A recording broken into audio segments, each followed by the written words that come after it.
kwarta natin. Talaga? Oh, 65 to eh. So guys, uwi na namin yung napanalunan na TV. Grabe, grand prize. So, 65 inches. Sorry, ayan. Inaayos lang ni Alvin yung likod ng sasakyan kasi nga baka hindi magkasya. So, susubukan daw kung magkakasya. Parang ang dami bang gamit or ginusto mo yan, manalo. Winish natin na manalo ng grand prize. Nandito pala kami sa Raj. Ano to? Beer Banquet Hall. Wow, sana kumasya. Ay, kasi nakaano pala nga yun. Dahil yung car seat ni Zion. Not sure kung kahit patabingi ay magkasya. Ayan. Ayan, nagawa ng paraan. Kasya ba? Kasya? Baka sa iba mapunta. Pag hindi daw kumasya kay Chantal na. Oo, pag hindi kumasya, sasakyan namin. Sige, i-cash na lang ni Kuya Jason. Thank you. Hindi mo ma-expect ang kapataman ng TV. Samsung pa yan, ha? Yan. Thank you, thank you. So sila Jonathan? Malsa? Yun. Ano si Kuya Jason ang bumili ng TV? Oo, yeah. Salamat, salamat. Pinakamahingi kayo nanalo. Sobrang ingay nyo daw napunta sa amin. Diba sabi ko siya tumayo ka na? Diba? Sabi ko tayo na siya. Kanya lang lagi tayo positive. Oh, yes. Napakahintay nung napakahintay mo. Ang dami na ko, ano? Sa amin sa grupo natin, ano? 4 sa amin. Diba? Kami nananahimik. Nagtataka na nga si Alvin. Binigay mo ba yung ticket natin? Oo, sabi ko pa, ano? Binigay mo ba yung ticket natin? Sabi ko pa. Nire-reserve tayo sa grand prize. Galing. Ayos. Yes, oo naman. So, yan. Ano, kanya-kanya na tayo? Saan nakapark? Ako dito. Nakalipat ako dito. So, yan. Sige, Yeah, ingat na lang. bukas ulit. Okay guys, so nandito na tayo sa bahay. Ito na yung ating napanalunang Samsung 65-inch. Grand prize. Yes, grand prize. Ano? Oha. Yan, umatanda ng Christmas party, may uwi pa na. Yeah, pero mas malaki itong binili namin sa marketplace, no? 70 kasi ito eh. Ito 65. Then yung nasa room namin ay 55 lang 'yon. So papalitan na. Yeah, oo. Gusto nga ni Emma ibenta to, sabi ko wag kasi maganda to Samsung to eh. So ibebenta namin yung isa. Kwarto ngayon. Yan. Sobrang napakaswerte talaga guys ni Emma pagdating sa mga raffle draw. Ayun guys, alam niyo ba kanina, ang dami ng tinawag kasi sobrang dami talaga ng mga pinamigay nila. No, laptop, 10 laptop ata yun eh. More than pa yata.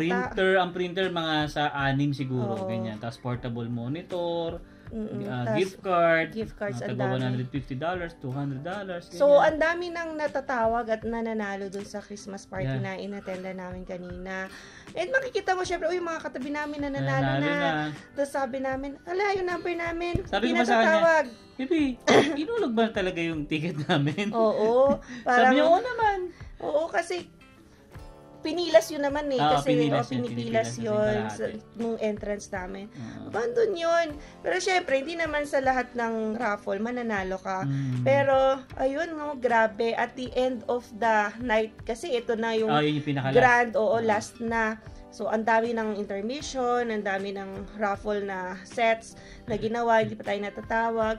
Tapos, grabe, biruin mo, ito, tanda-tanda ko yung number 394. Pero bago sabihin yun, guys, niloko pa sa sabi ko, baby, tumayo ka na. Oo, tayo kasi a-announce na. Noong una pa, una nga, tinawag 395, portable monitor yun. Sabi ko, baby, parang hindi talaga sa atin to. So, yung mga ganito talaga, napapa-reflect din kami. Yung mga little things din na baka kaya hindi kami tinatawag sa mga unang parts ng raffle draw is because, ayan pala, nire-reserve ni Lord sa amin yung grand prize. Which is, yun yung nangyari. Nakakatuwa. Sabi ko, Lord, ang lakas pala namin sa inyo. Kasi sinabi ko, 394, yun yung number namin. Green Hat, sa sobrang dami. Grabe, 400 to 500 yung tao doon sa banquet hall.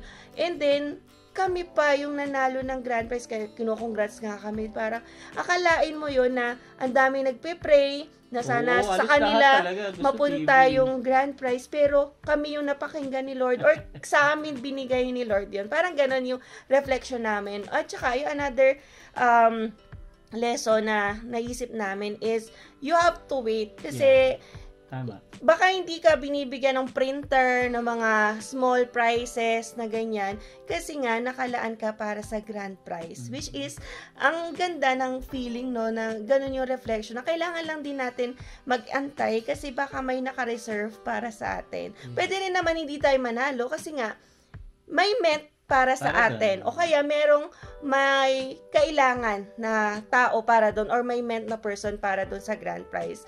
Yun yung mga ganong doon. Parang with this challenge din siguro na pinagdadaanan namin, mas nagiging appreciative kami sa mga nangyayari. Pero kasi ito, hindi lang to little thing grand prize tong binigay ni Lord na nakakatuwa.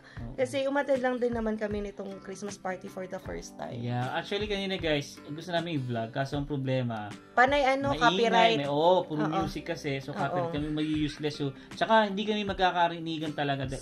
Lakas ng sound system talaga. Yan. Pero, yan, nakakatuwa. Ayan open natin yan. Bukas na yan, bukas. So, grand prize. Akalain mo yon. So, ayusin din namin yung isang TV sa room. Yan, para maibenta natin. Yes. So, meron din naman kaninang raffle, no? May price pa yun, no? I mean, amount ng money. Nasa 1.4. Sabi ko, pwede na yun kasi sabi ko, walang work si Alwin. Malaking tulong yon. So, hindi yun binigay ni Lord sa amin kasi hindi kami yun nanalo. Pero binigyan kami ng TV. Which is, siguro, ito yung meant sa amin. Pero grand prize to, Kasi another, kind of raffle. Yung 50-50 yung tawag nila doon. One winner lang doon. So, 3,000 kasi yung nalikom nila doon. And then, gabi lang na yun, guys, So, 1.5 yung mapapanalunan. Pero nakakatuwa. Parang kami pa yung nag-uwi ng grand prize, no? Yeah. Happy. Yeah. Sobrang masaya talaga. Yeah. Saka, hindi namin talaga ina-expect. Katulad ng nangyayari sa amin, no? Na hindi rin namin talaga ina-expect. Sabi ko, so, Alvin, ang lakas pala natin kay Lord. Dapat ang hiningi mo pala work permit. Sabi niya pa nga, alam namang hingin ko ng work permit. Alam namang iparapol nila work permit, mamimigay ba sila? Pero sabi ko, syempre, malakas tayo kay Lord na nakikinig siya. So, siguro may timing lang or may reason ba't nangyayari to. So, sabi niya rin, yan mag-antay lang din tayo. Kaya kasi diba, pine-prepare niya yung bigger things for us. Sabi ko nga rin, diba, sa isang vlog natin na parang kami yung ginawang tool siguro ni God na para i-share namin sa inyo na yung mali namin or yung kulang namin sa documents is maibigay namin sa mga subscribers namin at para maitama nila. Yes, and para hindi mangyari sa inyo yung nangyayari sa amin, 'di ba?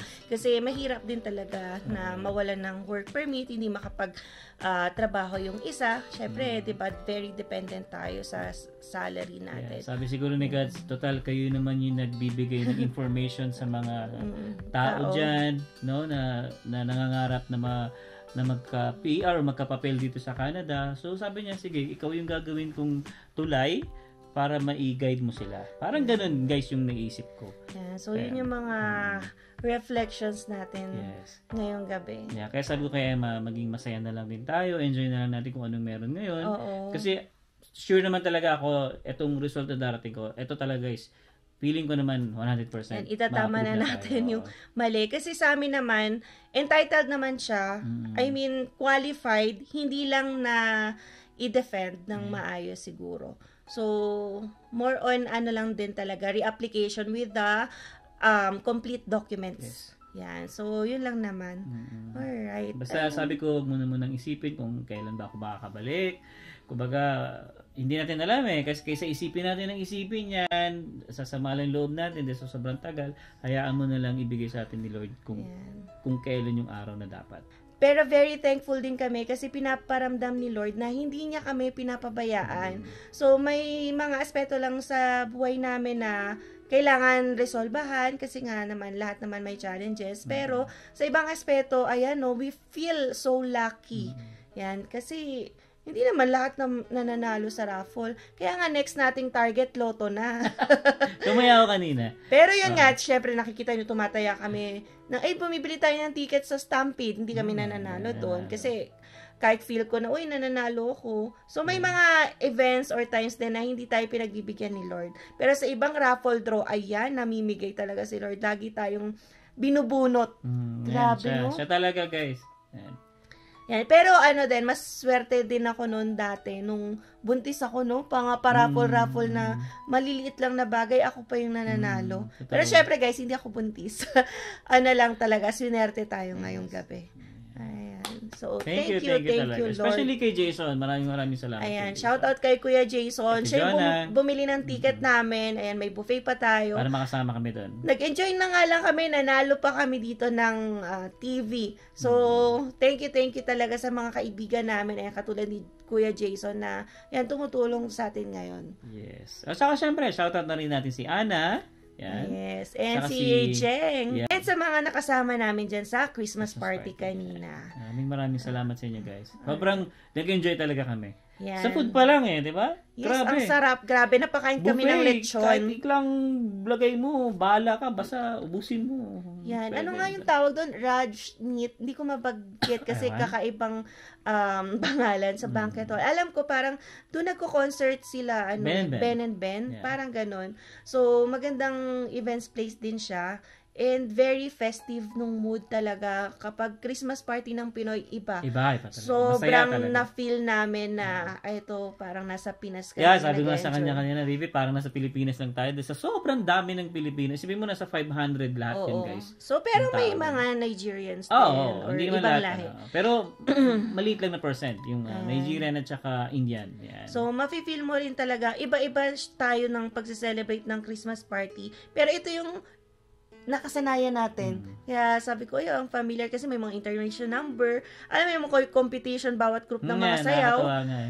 Nag-enjoy ako sa fashion show. Di ba? Tumayo pa nga ako, di ba? Pinanood ko sila. Kasi nakakatuwa, may bakla pa na talagang todo bigay. Oo, syempre ganun. Palaban kasi sa fashion show na yon $1,000 ang labanan. Yes, so, hindi tayo sumali. Mga next year na lang paghandaan natin. May mga ganun pa palang ganap. Ayan. So, anyway. Siguro naman, baby, next year may permit na ako. No? Kung nandito pa tayo, well, syempre, think positive. Ito na nga. Lumalaban nga binibigyan tayo ni Lord ng TV. Ayan. Sabi niya, wag ka muna umuwi. Oo, grand prize daw ang nakahanda para sa atin. Yes, sir. So, yan. Ituloy na lang ulit ni Alwin to bukas siguro kapag nag-unbox siya ng TV. Okay. Yes. Good night again, guys. Bye. Morning guys, ayan, tuloy natin yung vlog kagabi, so i-unbox namin yung, syempre yung napanalunan nating Samsung Crystal UHD 65-inch. Open box. Yeah, open natin yung box. Yan. So may TV na tayo sa kwarto. Alright, so simulan na natin ang pag-unbox. Bigyan natin yung camera kay Emma. Are you happy, Zion? Tanggalin mo nga, Zion, yung kalat mo. Please remove it. Okay? Thank you. Great way. Okay. Say hi to the vlog, Zion. Tapunin natin yung box. Say hi to the vlog. Come. Yeah, pakilala ka nga. Hey, I'm Zion. Dali. Hey, what's this mine? No. Don't hold the camera. Mababasag. Sabi mo, hi, I'm Zion. I'm Zion. I'm 3 years old. Okay, syempre, ito yung kanyang remote. Alright. Remote at saka yung kanyang wire.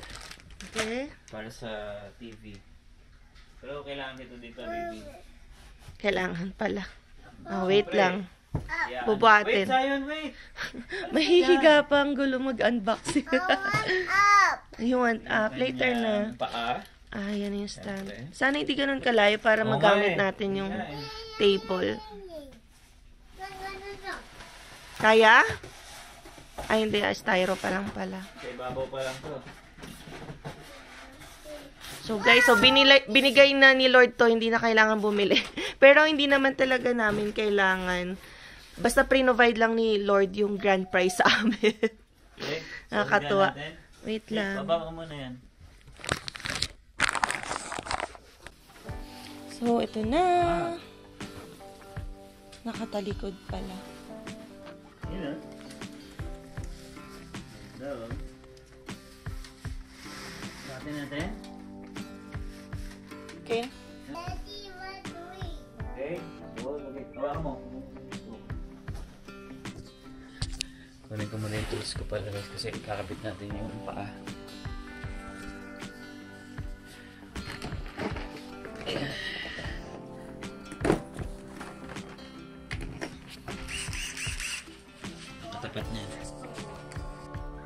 Okay guys, so yun nailagay na namin ni Emma dun sa kwarto yung TV natin na bago.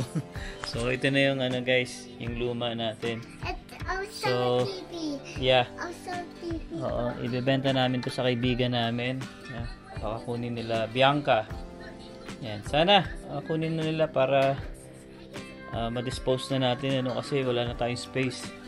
Ayan. So again, maraming salamat syempre kay Jason. Yan. Sobrang napakabait na tao na yan. Ang daming naitulong sa amin. Yan. So, yun guys, dito ko na tatapusin itong vlog na to and I hope na nag-enjoy kayo. And yun, mahal pa rin kami ni Lord talaga. Okay? So, hanggang dito na lang. See you on the next one. Peace.